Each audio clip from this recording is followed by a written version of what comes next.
creadora. En el principio, dice, no había nada, solo existía Dios. Esta declaración va de encuentro a lo que muchos afirman diciendo que la materia es eterna, o sea, que siempre existió alguna cosa a partir de lo cual surgió el proceso del desarrollo de la vida.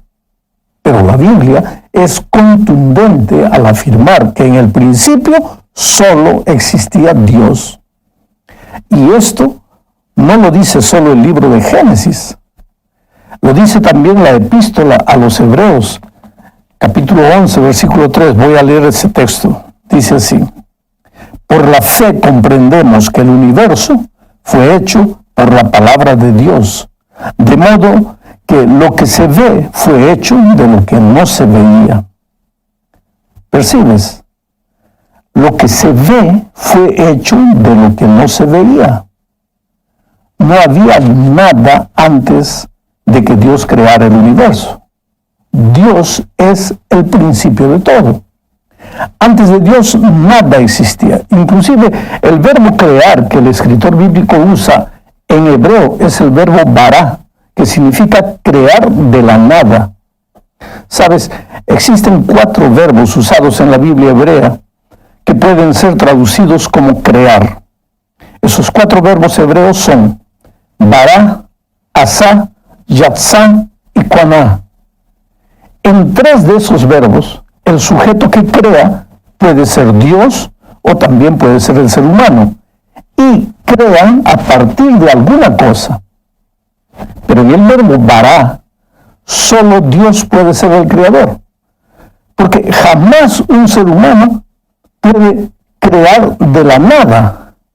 La conclusión es simple: el hombre solo puede crear a partir de una materia existente, pero solo Dios es capaz de crear a partir de la nada.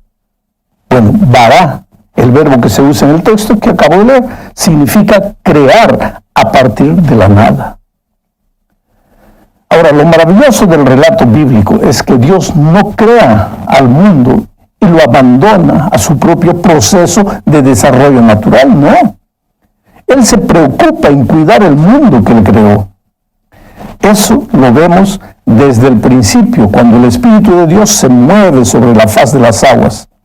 Este verbo moverse solo se usa 2 veces en la Biblia. Aquí en Génesis y también en Deuteronomio, capítulo 32, versículo 11, que dice lo siguiente: como el águila que excita su nidada revoloteando sobre sus pollos, así extendió sus alas, lo tomó y lo llevó sobre sus plumas. Mira, en este versículo, Moisés describe a Dios como el águila madre que cuida con todo amor a sus polluelos, revoloteando o moviéndose por encima de ellos. Bueno, eso es lo que hacía el Espíritu en el principio. Se movía por encima de las aguas, con el deseo de colocar orden a todo.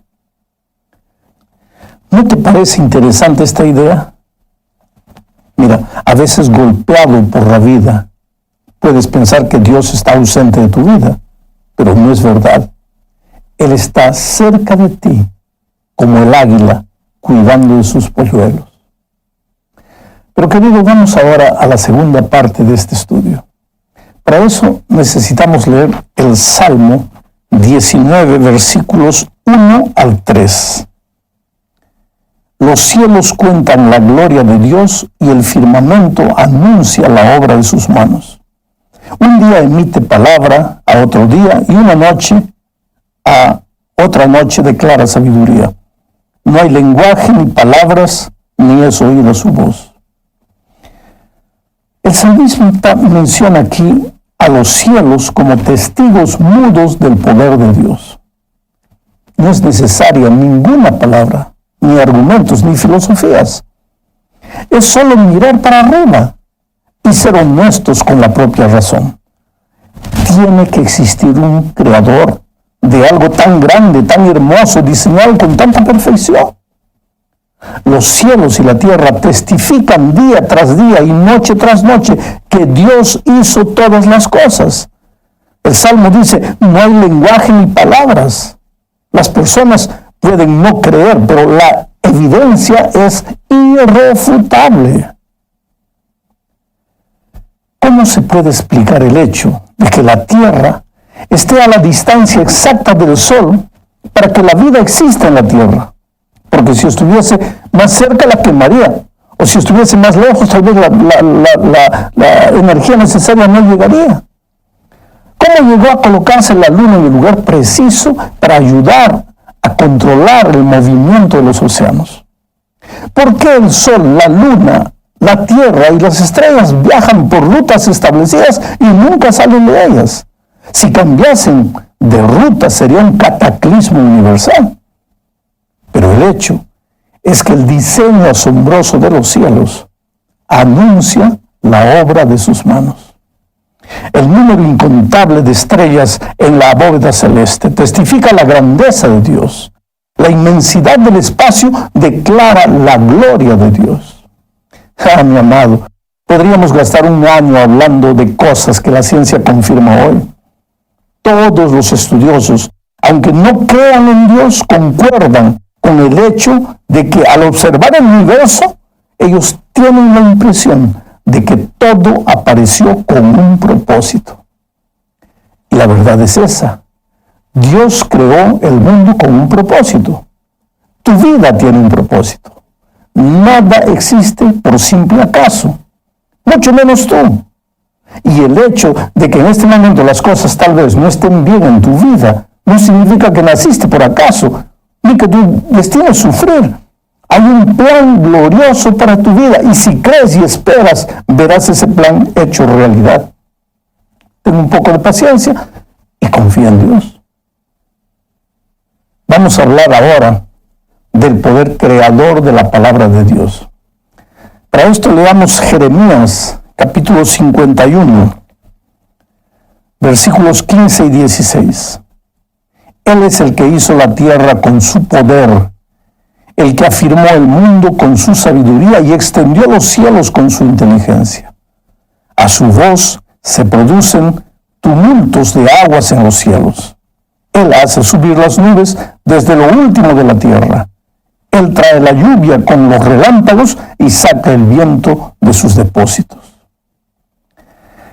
¿Te das cuenta que aquí el profeta menciona la sabiduría y la inteligencia divina como parte de su poder creador? Pero habla también del poder de su palabra. El profeta dice su voz. Por su lado, David, el salmista, dice lo siguiente en el Salmo 33, versículos 6 y 7. Por la palabra de Jehová fueron hechos los cielos y la tierra, y todo el ejército de ellos por el aliento de su boca. Él junta como montón las aguas del mar, él pone en depósitos los abismos. Mira, ambos escritores bíblicos, sin haberse conocido nunca, afirman la misma verdad. La palabra de Dios es creadora, tiene un poder creador. Pero hay más. Si comparas los dos textos, notarás que ambos usan casi las mismas expresiones. Claro que aquí no estamos hablando de la autenticidad de la Biblia y de la inspiración de los escritores, sino del poder de Dios que tiene bajo su control todos los fenómenos naturales del universo. Mi pregunta en esta ocasión es la siguiente. Si cuando no existía nada, por el poder de la palabra de Dios vino todo a la existencia, ¿cómo es que no podría Dios hoy restaurar la vida de una persona que piensa que ya no existe remedio para su situación? ¿Cuántas veces encuentro personas destruidas por la vida? Y a veces no solo por la vida, sino por sus propios errores. Son seres humanos que no tienen más ganas de luchar. Gente que piensa que ha llegado al fondo del pozo. Bueno, el estudio de esta semana no es solo para presentar argumentos en favor del poder creador de Dios. Yo podría presentar cientos, tal vez miles de argumentos vivos del poder restaurador de Dios. Por lo tanto, cuando sientas que todo está perdido, cuando creas que ya no hay salida, cuando desde el punto de vista humano lo hayas destruido todo, por favor, levanta los ojos al cielo y dime, ¿quién creó todas esas maravillas celestes? Dios. ¿Y cómo lo hizo? Solo con el poder de su palabra. Entonces, ¿no tendrá también poder para transformar tu vida? Pero ahora vamos a la cuarta parte de este estudio. Leeremos Juan, capítulo 1, versículos 1 al 3 y después también el versículo 14. En el principio era el verbo estaba con Dios y el verbo era Dios. Este estaba en el principio con Dios. Todas las cosas por medio de él fueron hechas, y sin él nada de lo que ha sido hecho fue hecho. Y el verbo se hizo carne y habitó entre nosotros, lleno de gracia y de verdad, y vimos su gloria como la del unigénito del Padre. Tratemos de entender lo que dice Juan. Él afirma que Jesús es el verbo de Dios, o sea, la palabra de Dios, y que el verbo, o sea, Jesús, estuvo con Dios en el principio de la creación. Por su parte, el apóstol Pablo, escribiendo a los Colosenses, capítulo 1, versículo 16, dice, porque en él fueron creadas todas las cosas, las que hay en los cielos y las que hay en la tierra, visibles e invisibles, sean tronos, sean dominios, sean principados, sean potestades, todo fue creado por medio de él y para él. Todo fue creado por él. Esta expresión todo es interesante. ¿Qué es todo? Vamos a hablar, por ejemplo, del volumen de las cosas y de los planetas. Caben 1000 planetas Tierra dentro de Júpiter y 1.200.000 tierras dentro del Sol. Y aún habría espacio todavía para más de 4 millones de lunas. ¿Percibes la inmensidad del universo? Alfa Centauri, que es la estrella más próxima después del Sol, es 5 veces más grande que el Sol. Un rayo de luz viaja a 300.000 kilómetros por segundo. A esa velocidad llegaríamos en 1,5 segundos a la Luna. A Mercurio en 4 minutos y medio. A Júpiter en 35 minutos. Quiere decir, estamos hablando solo de nuestra insignificante galaxia en un universo gigantesco. Por eso es tonto querer explicar con teorías humanas el origen de todas las cosas. Y la Biblia dice que todo eso fue creado por Jesucristo. Y Jesucristo no solo creó esas cosas, sino que las sostiene en su lugar, desde el átomo y las células hasta los planetas y las galaxias. Todo está en las manos del Dios creador. Ningún planeta o estrella se mantiene en su órbita por sí mismo. Ningún componente del átomo, como los protones, los neutrones y los electrones, se mantienen rotando en perfecto balance por cuenta propia. Jesús es el que mantiene en perfecto balance y equilibrio todo. Los científicos, ellos no pueden explicar cómo las partículas atómicas se mantienen sin entrar en colapso. Es un misterio y ellos le llaman a eso de pegamento nuclear.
La Biblia dice que Jesucristo es también ese pegamento nuclear.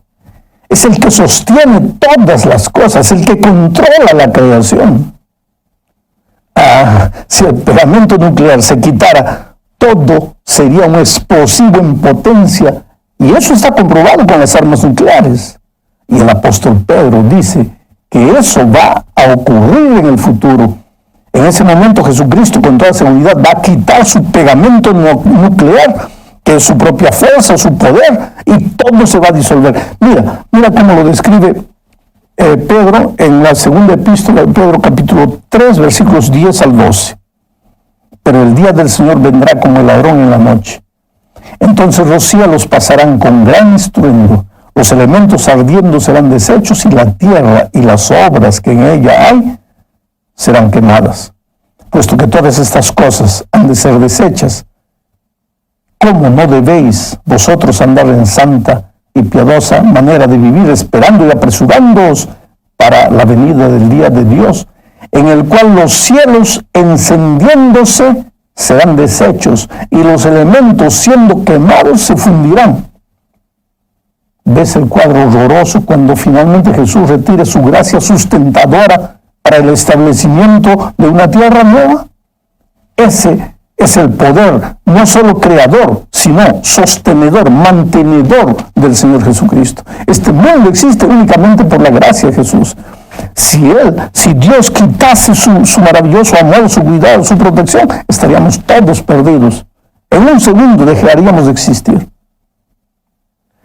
Para terminar este estudio, veremos 3 milagros de Jesús que muestran su poder sobre la naturaleza y sobre la creación. La transformación del agua en vino en las bodas de Canaán es el primer milagro. La multiplicación de los panes y los peces, el segundo, y la curación de un ciego de nacimiento. Sabes, querido, milagros pueden ser incomprensibles desde el punto de vista humano. Por eso yo siempre digo que milagros no se entienden, simplemente se aceptan. Pero para Jesús nada escapa de su control. Él es el que estableció las leyes físicas que gobiernan a la naturaleza.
Y en el momento que Él desea puede cambiar el rumbo a las cosas, a los elementos que forman el agua.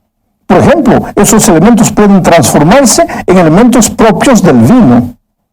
Los elementos de la comida pueden multiplicarse en un segundo, y el creador de la luz puede hacer que un ciego de nacimiento pueda ver la luz. Digo más, si cuando no existía nada en el universo,